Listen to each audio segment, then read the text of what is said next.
हम सभी 2026 में आ चुके हैं। आप सभी कहीं ना कहीं कोई ना कोई सोशल मीडिया प्लेटफॉर्म यूज जरूर करते होंगे। इस सोशल मीडिया प्लेटफॉर्म पे आप सभी ने एक न्यूज जरूर ही सुना है और वो न्यूज है HIV एड्स की। क्या है HIV एड्स? कहां से ये बीमारी आई है जिसकी कोई भी इलाज नहीं है और ये कहा जा रहा है कि ये बीमारी अगर किसी को हो जाती है तो मृत्यु निश्चित है, इसका कोई इलाज नहीं। अगर एक बार ये बीमारी आपको जकड़ ले तो फिर इसको आपसे छुड़ाना नामुमकिन है। ये सभी चीजें हमने कहीं ना कहीं सुनी है, कहीं ना कहीं पढ़ी है। बात करें आज के समय की तो अगर आप न्यूज से जुड़े हैं तो न्यूज वाले टीआरपी छापने के लिए एक ब्रेकिंग न्यूज बनाते हैं कि HIV एड्स से बिहार के पटना में हजारों मरीज ग्रसित। बिहार के किसी छोटे से डिस्ट्रिक्ट से 74,000 मरीज पॉजिटिव निकलते हैं। क्या है इसके पीछे का कारण? क्या एड्स छूने से फैलता है?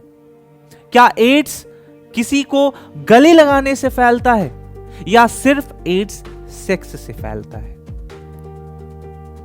ऐसे बहुत से सवाल आप सभी के मन में होंगे। हम सब 1 दिसंबर को वर्ल्ड एड्स डे तो जरूर मनाते हैं, बस ऐसी गंभीर बीमारियों को आपस में बात करने से पता नहीं क्यों शर्माते हैं। अगर बात आती है इसके बारे में चर्चा करने की तो हमारा एथिक्स हमें अलाउ नहीं करता कि आप इस मुद्दे पे बात करें। क्यों? क्योंकि हम बड़े हैं, हम अपने छोटे से ये निजी चीजें कैसे बात कर सकते हैं। बट समय आ गया है, आइए इस वीडियो में हम चर्चा करते हैं कि एड्स क्या है, आखिरकार इसका इतिहास क्या है, ये कहां से आया है, क्या इसकी कोई इलाज है, क्या कोई ट्रीटमेंट है और ये कैसे फैलता है। आज के इस वीडियो में नमस्कार, मैं हूं अभिषेक महाक्ष और आप सभी देख रहे हैं गरुरो। सो चर्चा करते हैं आज के इस महत्वपूर्ण मुद्दे पे। सबसे पहले मैं आप सभी को बता दूं कि इन दिनों जो न्यूज मीडिया है उसमें एक खबर काफी जोरों शोरों से चल रही है कि HIV एड्स जो है वो फैल रहा है और इसमें एक जो क्वेश्चन मार्क है वो देखने को आ रहा है कि पटना के महावीर मंदिर नजदीक जो सेक्स वर्कर्स हैं उनके द्वारा ये बीमारी फैलाई जा रही है। आइए जरा चर्चा करते हैं इस मुद्दे पे भी कि आखिरकार इसके पूरे के पूरे जिम्मेदारी कौन उठाएगा। क्या ये सारी की सारी जो जिम्मेदारियां हैं ये सिर्फ उन सेक्स वर्करों के मत्थे मर दी जाए? चलिए चर्चा करते हैं। सबसे पहले मैं आपको बताऊंगा कि आखिरकार HIV की खोज कैसी हुई, क्या इसका इतिहास रहा है। सबसे पहले आप यहां पे देख सकते हैं कि इसकी जो चरण है, इसकी जो इतिहास है, इसको हमने 4 चरणों में विभाजित किया है। सबसे पहला चरण यहां पे आप देख लीजिए, ये पहला चरण है 1981 से लेकर के 1982 का। 1981 और 1982 में डॉक्टरों ने यह पाया कि कुछ मनुष्यों के फेफड़े में निमोनिया जैसी बीमारियां हो रही हैं, स्किन कैंसर जैसी बीमारियां हो रही हैं और लोग जो है ला इलाज बीमारी के कारण मर रहे हैं। ये सारी चीजें देखने के कारण आप यहां देख सकते हैं कि इन सभी बीमारियों से परेशान होकर के दुनिया भर के वैज्ञानिक जो है वो रिसर्च सेंटर में अपना समय लगाने लग गए कि आखिरकार ये मुसीबत क्या है, इसका इतिहास क्या है और ये कहां से आया है, ये वायरस है क्या। इन सभी चीजों को देखते हुए फ्रांस जो कि 1983 और अमेरिका जो कि 1984, इन दोनों ने मिलकर के रिसर्च किया, जिसमें से फ्रांस के एक मशहूर डॉक्टर थे लुइस, और इन्होंने जो है ये प्रॉपर वायरस LAV वायरस को अलग किया। वहीं अमेरिका की बात करें तो अमेरिका के डॉक्टरों ने, जो साइंटिस्ट थे रॉबर्ट गैलो, इन्होंने HTLV3 वायरस की घोषणा की और बाद में फ्रांस के साइंटिस्ट और अमेरिका के साइंटिस्ट दोनों ने अपने अपने खोज को, यानी कि LAV वायरस को और HTLV3 को, दोनों को खोज करके बाद में इनको यानी 1986 में रियलाइज हुआ कि ये दोनों एक ही वायरस है और इसका नाम दे दिया गया HIV। समझ में आया? तो HIV का इतिहास क्या है? LAV और HTLV-3। सिंपल शब्दों में समझें तो एक ही वायरस को अलग अलग रिसर्च सेंटर में फ्रांस के और अमेरिका के डॉक्टरों ने रिसर्च किया और उसका अलग अलग नाम दिया।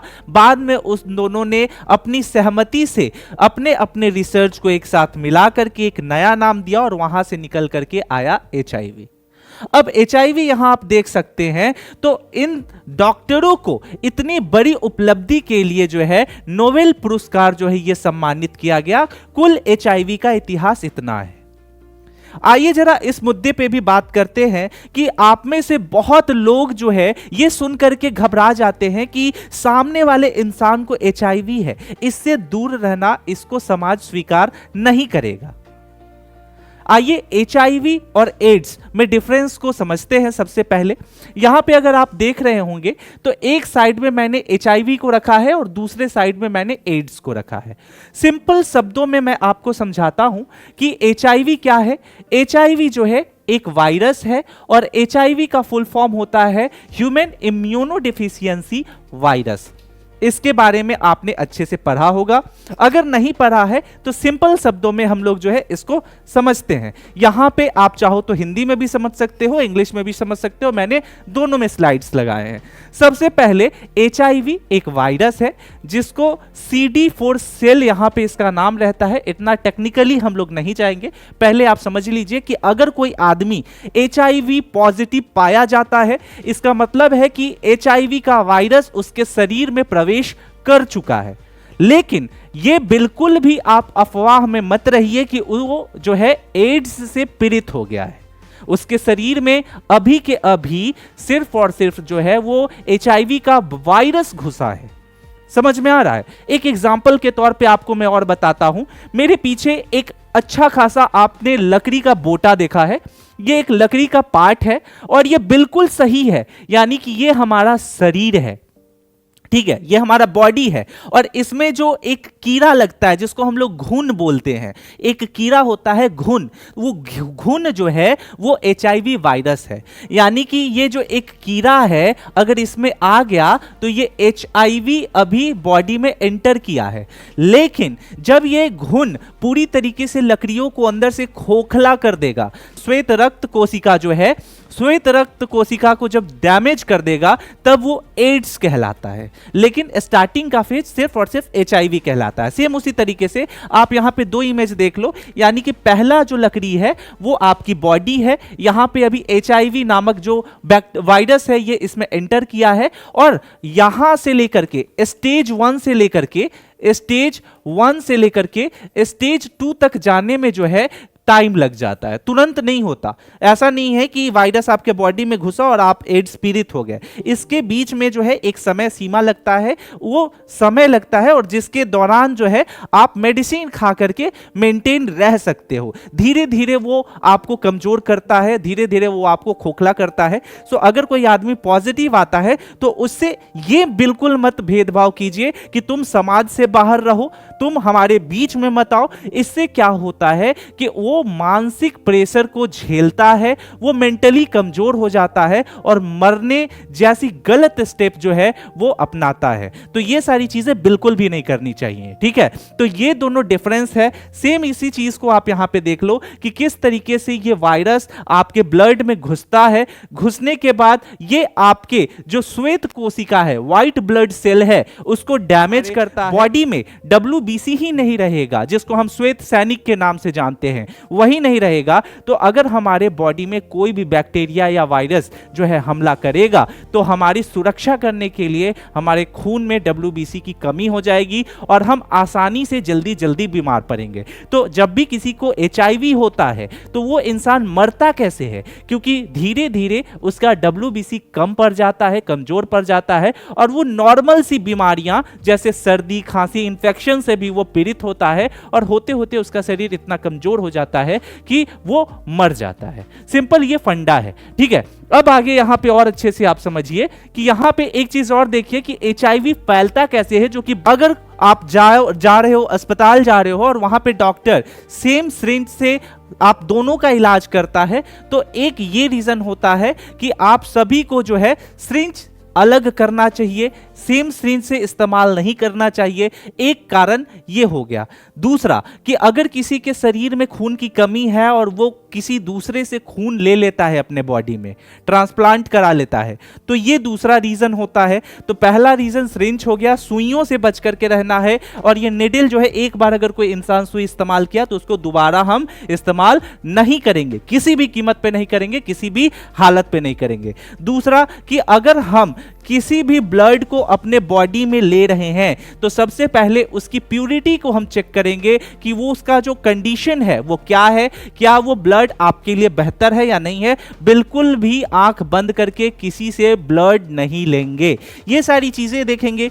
तीसरा इसमें क्या है कि अगर कोई माँ गर्भ अवस्था में है और वो जो माता है वो HIV की शिकार हो जाती है, तो उसका जो बच्चा है वो भी HIV का शिकार हो सकता है। चूंकि जो बच्चा है वो माता के गर्भ में 9 महीना रहता है, तो वो जो वातावरण होता है उसमें वो वायरस से वो इफेक्टेड हो सकता है। ये आपके तीसरे रीजन है। और चौथा कि अगर कोई बॉडी है, ठीक है, यानी कि एक जैसे हम लोग बोलते हैं ना, सेक्सुअल एक रीजन होता है HIV के फैलने का, यानी कि अगर कोई इंसान जो है अपने प्राइवेट पार्ट से एक दूसरे के कांटेक्ट में आ रहा है, ठीक है, तो ये भी एक रीजन होता है HIV को फैलने का। तो ये 4 ऑप्शन आपके सामने देख सकते हैं। लेकिन यहां पे एक सवाल ये भी आता है कि आखिरकार HIV किन कारणों से नहीं फैलता है। तो यहां पे सबसे पहले देखिए कि अगर कोई इंसान गला मिलता है तो HIV उसको नहीं होगा, ठीक है।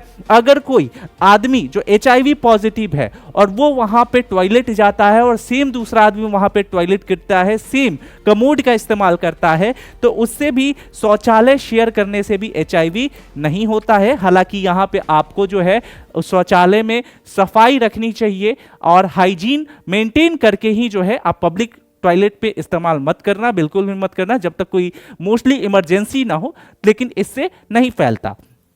तीसरा, मच्छर काटने से भी HIV नहीं फैलता है। इन सभी चीज़ों को आदमी को अपने प्रिकॉशंस को देखना चाहिए, लेकिन मच्छर काटने से जो है वो नहीं फैलता। और चौथा, हाथ मिलाने से भी नहीं फैलता है। अब आपको मैं एक डेटा दिखाता हूं, इस डेटा को देखो और इससे आपको पता चल जाएगा कि अभी तक में सबसे ज़्यादा HIV किन कारणों से जो है वो स्प्रेड हुआ है।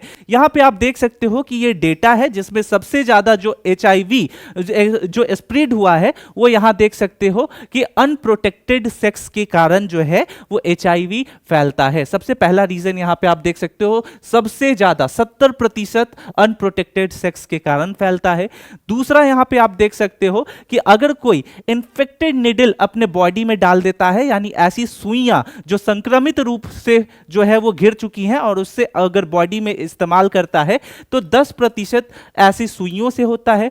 अगर मां और बच्चे में दोनों में संबंध है, बच्चा पैदा होने के क्रम में मां जो है वो पॉजिटिव हो गई हो, तो इससे 5% होता है। रक्त से यानी कि ब्लड ट्रांसफर करने से 1% से होता है, क्योंकि ब्लड बैंक जो है प्यूरिटी और हर चीज चेक करके ही लेती है, लेकिन फिर भी सावधानियां आपको बरतनी है।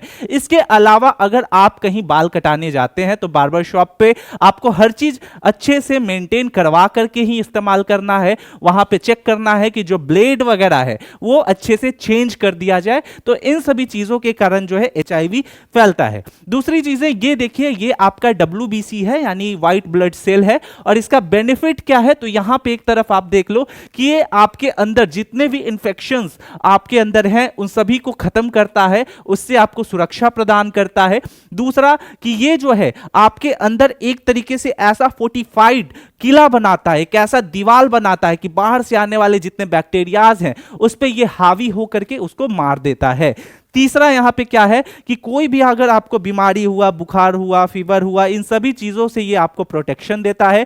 लेकिन जब ये HIV से ग्रसित हो जाता है तो यहां पे देखो कि WBC पे हमला करना आसान हो जाता है, वायरस आसानी से इस पे हमला कर देते हैं, WBC नष्ट हो जाता है, आप छोटे छोटे चीजों के कारण जो है बीमार पड़ते हो और जिसके कारण आदमी की मृत्यु हो जाती है। यानी कि अगर इसकी दवाई बनाई भी जाए, इस पे रिसर्च की भी जाए, तो यहां मुद्दा यह है कि किस तरीके से WBC को हमारे बॉडी में फिर से बनाया जा सकता है।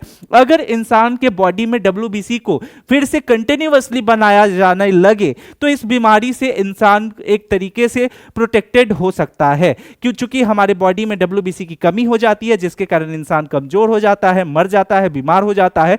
तो ये सारा जो रोल है HIV में वो प्रेजेंस ऑफ WBC का है। इसके बाद एक चीज और यहां पे आप देख सकते हैं कि यहां पे प्रॉपर इसके क्या लक्षण है, कैसे पता चलेगा कि आपको HIV है या नहीं है। ये सारी चीजें आप खुद भी देखें, अपने दोस्तों को भी बताएं। सबसे पहले यहां पे आप देख सकते हैं कि इसके क्या लक्षण है। शुरुआती लक्षण सबसे पहले यहां पे देखें। आपके सबसे पहले शुरुआती लक्षण है कि आपको काफी तेज फीवर आएगा। अगर किसी व्यक्ति को HIV है तो उसके सिम्टम्स क्या है, उसको सबसे पहले फीवर आएगा, ठीक है, और उसके गले में खराश होने लग जाएगा। आपको लगेगा कि यहां पे पूरा गला खराब हो गया है। तो इस तरीके से ये शुरुआती लक्षण हो सकते हैं। दूसरा, आपका अगर आपके त्वचा पे घाव हो रहा है, चेचक हो रहा है, स्किन कैंसर जैसी बीमारियां हो रही हैं, तो ये सभी के सभी जो लक्षण हैं ये HIV के हैं। एंड तीसरा इसमें क्या है कि आपको छोटे छोटे काम करोगे आप, चूंकि आपके अंदर WBC है नहीं, आपका सिस्टम सही से वर्क नहीं कर रहा, तो थोड़ा काम करने के बाद भी आपको थकान हो जाएगा, ठीक है, आपकी मांसपेशियां जो है वो फूलने लगेंगी, आपको दर्द करेगा। ये सारे लक्षण जो है ये शुरुआती लक्षण है। अगर आप ऐसा फील करते हो तो नजदीकी किसी डॉक्टर के पास जाकर के आप चेक करवाओ। यहां पे आप देख सकते हो कि लंबे समय तक चलने वाले लक्षण क्या क्या हो जाते हैं। तो आप देखो कि कोई भी आपकी जो ग्रंथियां हैं वो सभी के सभी क्या करेंगे, तो वो स्वेलिंग हो जाएंगी, फूलने लगेंगी, ठीक है। उसके बाद यहां पे आपका जो पाचन तंत्र है, आपकी जो डाइजेस्टिव सिस्टम है, चूंकि आपके अंदर कोई भी प्रोटेक्शन जो है वो आपके पास सेल नहीं है जो कि आने वाली बैक्टीरिया को जो है वो खत्म करे, सो आपका डाइजेस्टिव सिस्टम बेकार हो जाएगा। आपको जो है वोमिटिंग आने लगेगा, आप थोड़ा खाओगे वोमिटिंग होने लग जाता है, वजन आपका तेजी से जो है वो घटने लगेगा। ये सारी लक्षण है। और ये सारे जो गंभीर लक्षण है उसमें से क्या है, तो सबसे पहले क्या है, तो यहां पे आपके सांस पूरे के पूरे, आपकी जो ये ब्रीथिंग सिस्टम है वो सारे डिस्टर्ब हो जाएंगे, आपको जो है माइग्रेन होगा, सर दर्द होने लगेगा। तो ये सारे लक्षण हैं। तो आप सभी को आशा करता हूं कि ये समझ चुके होंगे कि HIV क्या है, इसमें क्या समस्याएं होती हैं। और सबसे मेन सवाल यहां पे ये निकल करके आता है कि क्या HIV के लिए रिस्पॉन्सिबल सेक्स वर्कर ही हैं। तो ये सवाल मैं आप पे छोड़ता हूं। आप जो है वो एक काफी ज्यादा जागरूक नागरिक हैं, ये सवाल जरा खुद से पूछिएगा कि क्या HIV के लिए सिर्फ और सिर्फ रिस्पॉन्सिबल सेक्स वर्कर हैं। आई होप कि ये वीडियो आप सभी को अच्छा लगे तो हमारे चैनल को सब्सक्राइब कीजिएगा। मिलते हैं अगले वीडियो में, तब तक के लिए स्टे सेफ, टेक केयर, जय हिंद।